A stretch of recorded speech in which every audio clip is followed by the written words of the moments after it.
nations are at the forefront of creating a stable, peaceful, and prosperous Middle East. And I have to say that I've seen such progress. It's really incredible. I've also seen great unity and friendships. I've spent a little time with you just before this, and I've seen tremendous unity, tremendous friendship, and the whole world is watching the Middle East, and many are watching with envy. You have something very special going on. Incredible opportunities are within reach for this region. If we can simply stop the aggression from a small group of pretty bad actors. The Biden administration created havoc and bedlam by basically being incompetent, but by empowering Iran but for that to happen, it must stop sponsoring terror, halt its bloody proxy wars, and permanently and verifiably cease its pursuit of nuclear weapons. They cannot have a nuclear weapon. I don't imagine there's anybody at this table or anybody in this room that would say they can. I'm strongly urging all nations to join us in fully and totally enforcing the sanctions that I just placed on Iran, and we also placed secondary sanctions, which are in certain ways even more devastating. Iran, as you know, had no money when I left office. They were broke. They had no money for Hamas. They had no money for Hezbollah. There was no attack. There was no thought of attack. There would have been no attack if I were president. But bad things happened in that election. And I said, let's do it again. And by doing it again, it became much more historic. It's a much more historic election, much more powerful election. And we have a mandate. We won every swing state. We won by millions of votes.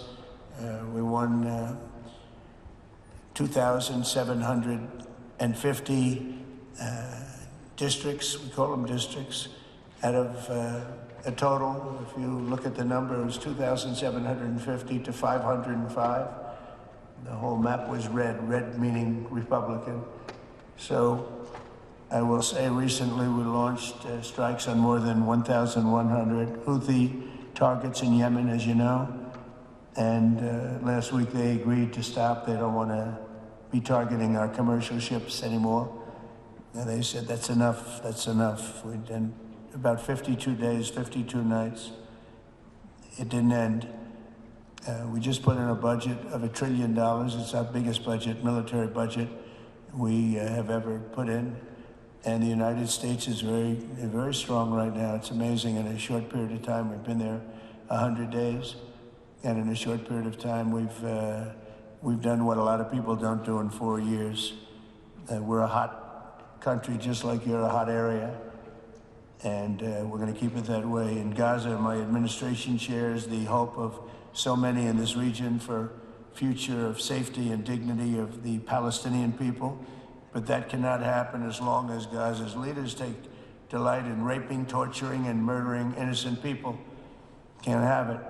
I greatly appreciate the constructive role that the leaders in this room have played in trying to bring the terrible conflict to an end, including by helping secure the release of American hostage, Edan Alexander. It was a big day yesterday, a very important day.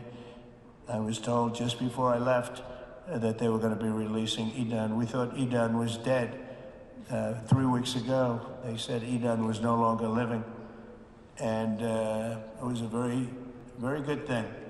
Ultimately, all hostages of all nationalities must be released as a stepping stone to peace, and I think it's going to be happening. A lot of things are happening. A lot of very positive things are happening on every front. With the support of leaders in this room, and they're great leaders, you are, we are currently exploring normalizing relations with Syria's new government, as you know, beginning with my meeting with President Ahmed al-Shara and Secretary Rubio's meeting with the Syrian foreign minister in Turkey after discussing the situation with Crown Prince Mohammed and President Erdogan of Turkey. I am also ordering the cessation of sanctions against Syria to give them a fresh start. It gives them a chance for greatness. The sanctions were really crippling, very powerful. And I spoke to Mohammed, and I spoke to our friend from Turkey, who we just spoke to also by phone now. but felt very strongly that this would give them a chance. It's not going to be easy anyway, so it gives them a good, strong chance. And it was my honor to do so. So we will be dropping all of the sanctions on Syria, which I think really is going to be a good thing. And we made a speech last night, and that was the thing that got the biggest applause from the room. We had a very crowded room with thousands of people, and the statement that got the biggest applause was dropping the sanctions on Syria. Likewise, in Lebanon, there's a new chance for a future free from the grip of Hezbollah terrorists. If the new president and prime minister can rebuild an effective Lebanese state, we just appointed a very good ambassador, a friend of mine who's Lebanese, and I didn't even know that. And I said, why do you want to be the ambassador to Lebanon? That could be dangerous. He said, I don't care. I grew up there. I love the country, and I don't care if it's dangerous or not dangerous. I want to do that. And he's a very capable man, very successful man from the United States, and he's going to be your ambassador. He's going to do a great job. But this is a once-in-a-generation opportunity to forge a Lebanon that is prosperous and at peace with its neighbors. And I think things can really happen there. They've had a tough go of it for a long time. At the end of my first term, all of the momentum in this region was toward peace. I especially want to thank and congratulate the United Arab Emirates and Bahrain for their vision and courage in signing the historic Abraham Accords. It was it's a very big thing. I believe we would have had it filled out had the election been called fairly, which it wasn't. It was a rigged election. I hope that in the near future we can continue that progress. We have a mandate from the American people, the likes of which people haven't seen for 129 years. They say it was the most consequential election in America in 129 years. So that sounds like a long time, so we'll take that. But in the future, we'll continue that progress by adding more countries to the Abraham Accords. We have 4, and I think they're going to be filling up very rapidly.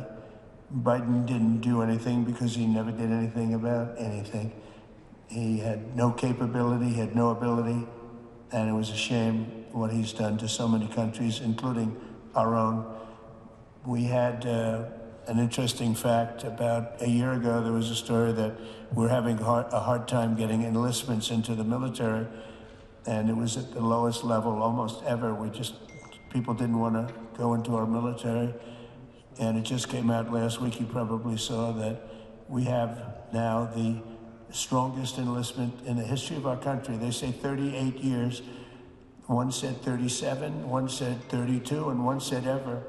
So we just had the strongest enlistment in the history of the United States of America. So think of it, in 1 year we went from they can't get people to enlist to we have the strongest enlistment, and that includes the police departments too. We're having a hard time getting people to be police, the great law enforcement arm that we're known for, and now we're setting records. It's hard to get a job. I mean, frankly, the lines of people wanting to be police officers and go into the military, and it's a matter of spirit. We have great spirit in the country right now. We've done a lot in 100 days, I'll tell you that. It's all started on November 5th with the election. But a stable and peaceful Middle East will be a successful and prosperous Middle East, and that's what you've done, and that's what you're doing. And, it's amazing because when I was here last, it was fine, it was doing good.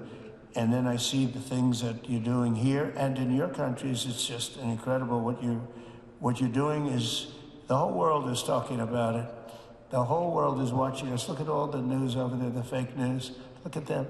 The whole world is talking about what you're doing, and you're the envy of the world. Together, we're in this room, and we're going to forge a Middle East that will be a thriving commercial, diplomatic, and cultural crossroads at the geographic center of the world. That's what it is. It's the center of the world. I look forward to working with you, and I want to thank Mohammed. I want to thank you, Crown Prince.